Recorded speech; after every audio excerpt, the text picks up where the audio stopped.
Alright guys, you guessed it. We have a green Camaro. Yay! What are we doing to it? Let's take a look. So we have the Pack Audio RPK 5 GM 4101 Camaro kit. Freshly updated. We just updated all these the other day. And we're putting in the new Pioneer NVH 2300 NEX. That's right, NVH. That means, what does that mean, Fernando? It's no CD, sir. That's right, it's Mechaless. We've done a couple of these Camaros because you guys know if you've watched the show, we've done a couple of these. This one is going to be a little different in that he has the factory backup camera and the rear view mirror. I'm going to go take a look at that so you guys can come with me. So there we go, we have our little camera.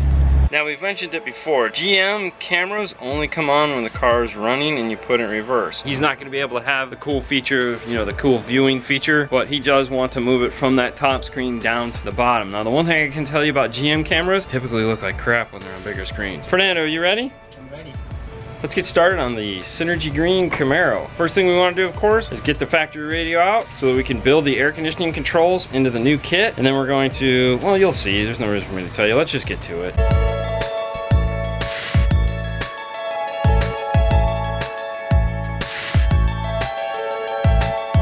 So you saw all the orange tape we put all over everything. And the reason why we do that is this guy right here. Underneath this is this right there, that silly thing. This is just the sharp piece of copper that they put on here that will scratch the heck out of your gear shifter as you're pulling this out. That's what we're trying to protect the dash against, is this little guy right here. Also, we try to tape up the areas here and here because when this goes in, it kind of, especially when it's going back in, that's where it likes to rub. So we tape it up there and there. So if you guys are paranoid, that's the area you feel like you want to tape up. We have our dash kit with our instructions that of course you're going to want to read.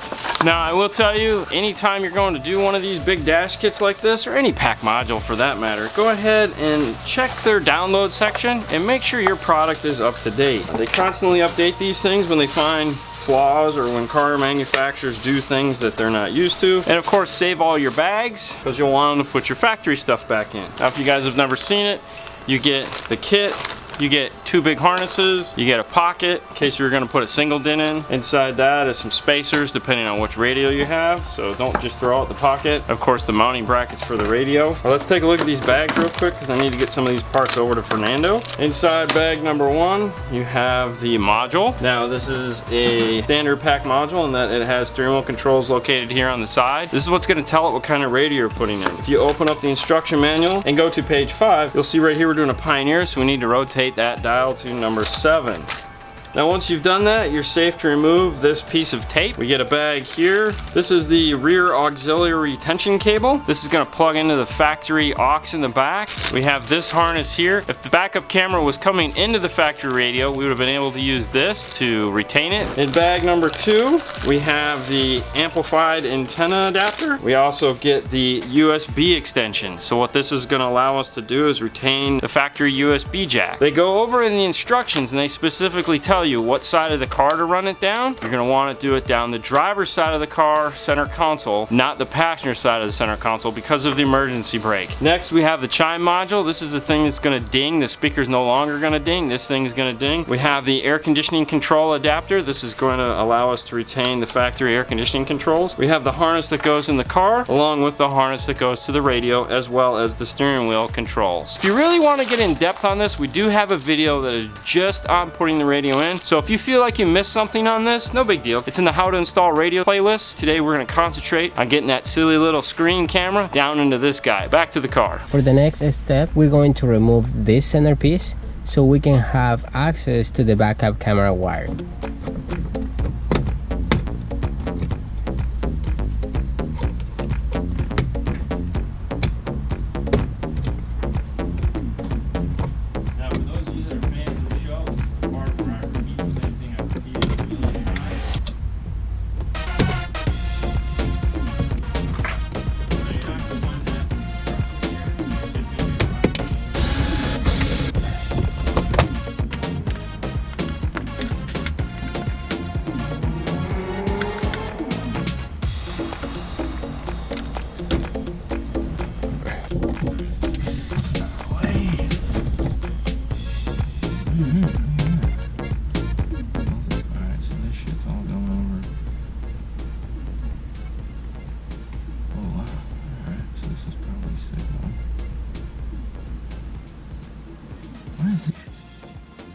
no idea. Huh. Aftermarket camera. It is? Yeah. So this is aftermarket. No, that's probably factory. They probably got the factory mirror. So this is all aftermarket tape. This is probably one of those cool Camaro forum DIY hacks, is how to add in. They probably bought this mirror from another vehicle and it plugs into the Camaro. This guy here is not factory, and so what I think has actually happened is that someone has bought a mirror out of a different GM car and has, or it's aftermarket altogether with OnStar, but I feel it's out of a different GM car, and this is some form of a T-harness that allowed them to go from that car to this mirror. And these wires here actually look like the reverse wire, because in the back it is an aftermarket camera now that we've looked at this closely. No big deal, we'll keep going. What we're going to use is our camera tester first. We got this guy right here. We're going to go ahead and plug into this and see what we can come up with. Put it in reverse. We have our two camera wires here. What we're actually going to do is we're just going to pull this wire from the car here where it's routed and just rerun it back up into the dash here and add on the RCAs there. We'll just cap this off and tape it up.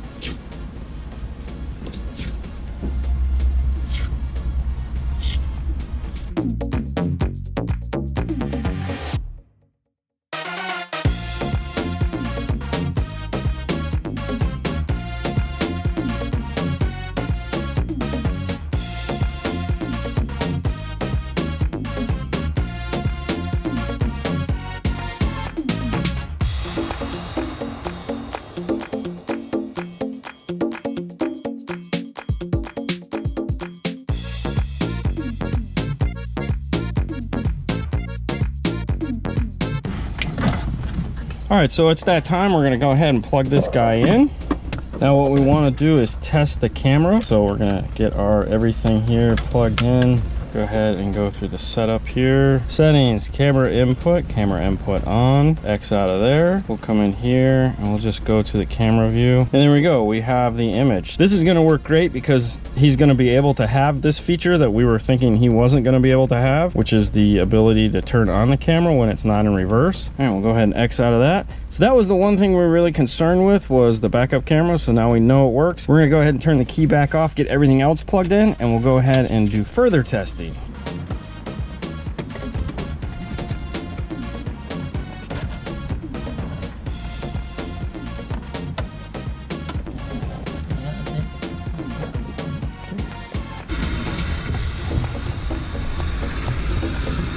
It's currently clear and 87 degrees.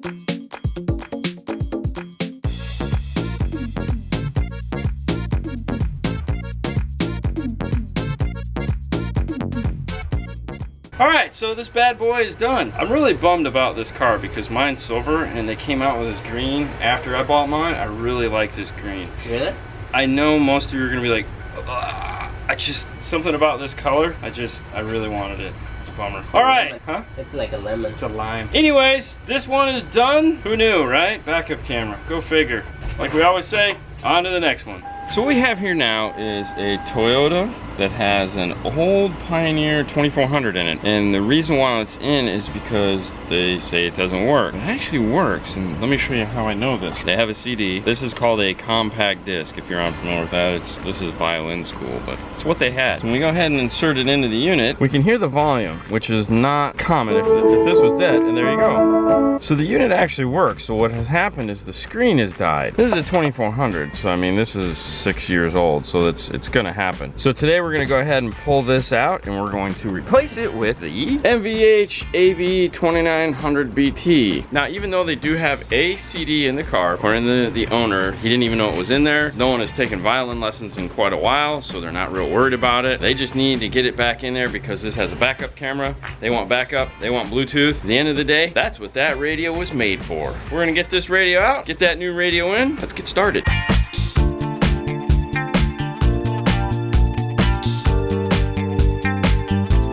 So we get asked a lot, if I have said old radio, can I replace it with new radio? And a lot of the times we don't have an answer because we don't remember what the old plug looked like. In this case, you know, we can show you. This is the old Pioneer plug here. As you can see, it has this funky L shape to it this way. This is the new Pioneer plug. As you can see, it has an L shape this way. So they're two totally different plugs. So we're gonna have to rewire the harness in order to put in the new radio. The colors are all identically the same. They haven't changed anything here. They haven't changed anything there. All they've done is changed the actual head. So color for color, you're good to go. All right, so a couple things that we had to change on this new radio compared to the old radio. First thing, he has a backup camera, and the backup camera he has gets noise over the power line. What you used to be able to do is if you use the remote turn on output of your Pioneer, it was a conditioned line, it would clean that up. On the new units, they don't have the output there to power up the camera, so what we need to do is use this guy here. This is the Pack Audio CSS12, and basically what it is, it's a power line noise filter, and this will fix that issue. The second thing is, these used to just be able to add a relay for the bypass. This new one, of course, needs the small micro bypass. We went ahead and extended out the reverse trigger like we normally do. Other than that, we're all set and ready to get this guy in the car.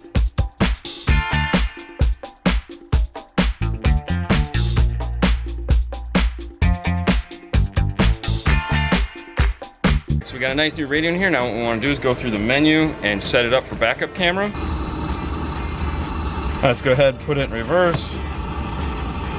Hey, cool, we got a backup image. All right, so the last thing we want to do, you guys have seen us do this on videos, we really don't talk about it, is set the clock. It's very important that when people get into the cars, the correct time is displayed. Years ago, I got yelled at by a lady because she's like, "You didn't set my clock!" Sorry, ma'am, I don't wear a watch. Ever since that day, I've always insisted that however hard it may be, and sometimes it's next to impossible, you set the clock on the radio before you deliver it to the customer. Set the clock, Fernando.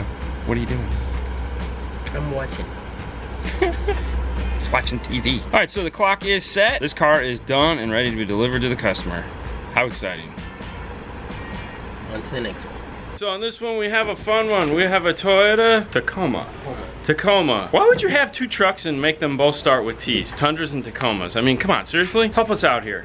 Focal integration series, both front and rear. Front door is the 6x9 with the tweeter. Rear door is a coaxial. We just pulled the factory speakers out to make sure that they are in fact 4 ohm, because a lot of the Toyotas are now using 2 ohm speakers, which kind of sucks. These aren't, they're 4 ohm, so we're golden. The one thing that we've noticed on these is that for some reason they aren't, even though they're pretty close to a perfect fit, they're not a perfect fit. And why is that, Fernando? It's because the plug. In the factory speaker, the plug is on the top. They actually make it easy. And the focal, it's on the side. We might have to untape it and run it over here, or solder wires and extend it.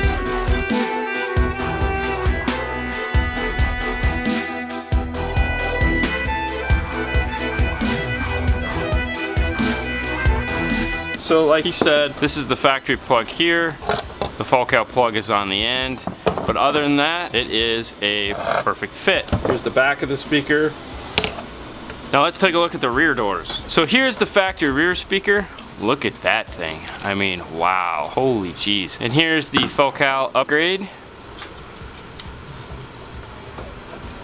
Now luckily for us with the rear speakers, the plug is in the right location, so these are just gonna screw right in. So we already have this factory speaker out. Go ahead and set it in place. It plugs right in. Place the 3 10mm screws. And the last thing you want to do is this guy right here is pull off the tweeter cover. Remember, we've talked about this before. That one car Fernando left these on, but definitely leave these on until the last minute. Pull them off, throw them away. Now we can go ahead and reattach the door panel. Now one of the hardest parts about this install is on this rear door, it has these little white clips here that you have to remove because they don't come out with panel when you pull it off. Just use a little flathead like this, get in there, go slow. You don't want it to fall inside because then this panel won't be able to clip back on. Reattach them. And lucky for us, the front door has them too on the little sail panels up front, so fun there. In the box, we get 2 tweeters. Now each tweeter has a plastic cover over it, as well as the capacitor in line. We get 2 mounting brackets, both top and bottom. We get a bag of screws for that, as well as a bunch of connectors. This guy here, the dash speaker, has 4 connectors inside of it, and how that works is out of the radio comes into here, out of here it goes down into the door. So this is like a T-point for the sound system. Now what Focal gives you in the box is this guy here, which is the same piece. So it has your 4 connectors in here, and then your 2 outputs for the tweeter, so that the tweeter can just simply snap over this like so, and then it will play. So what we want to do now is build these. Now this is designed to mimic this here. So what they have are these little teeth right here, and of course you have the tweeter, and what you want to do is carefully position this on there like that, so that these teeth don't interfere with this cone. And then this guy here goes over the back and is going to screw in place. The only thing it doesn't come with is little pieces of like heat shrink to cover this up, and I go ahead and add some heat shrink so that this won't short out in the dash. All right, so this one's all set. I'm gonna get this over to Fernando so he can get in his side of the dash. So to remove the speaker on the dash, on the passenger side, you need to remove the pillar because the grill have this kind of shape on the L. If you just pry the grill out, you're going to break this shape.